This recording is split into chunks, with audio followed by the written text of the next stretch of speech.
আসসালামু আলাইকুম। আশা করি সবাই অনেক বেশি ভালো আছেন। আর এই বছরে প্রথম আর কি রস খেতে বের হলাম। প্রতি বছরই বের হওয়া হয় অনেক গ্যাং নিয়ে, বাট এবার আমরা মাত্র 3 জনে আসছি। আসলে ওইভাবে ঘটা করে বের হওয়া হয়নি, বাট হবে, সবাই আসবে ঢাকার থেকে, যখন তখন আবার আগের মতো আসা হবে। এই যে সামনে সূর্য, সরিষা ক্ষেত, আরও ওই পাশে অনেক সরিষা ক্ষেত আছে, যাওয়ার সময় ইনশাল্লাহ দেখবো। আমরা আসলে সকাল সকাল চলে আসছি যাতে রস কোনোভাবে মিস না হয়। আর সাফাত ভাইয়া, শুভ্র ভাইয়া, হ্যালো। তো ইনশাল্লাহ আজকে মজা হবে অনেক, সবার সাথেই থাকবেন।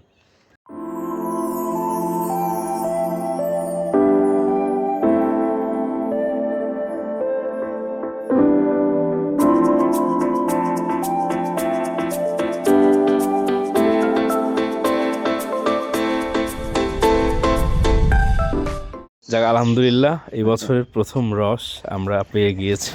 কাকু ওই যে আমাদের জগে করে দিল। প্রতি বছর কিন্তু আমরা এই কাকুর কাছে আর কি রস খেতে আসি।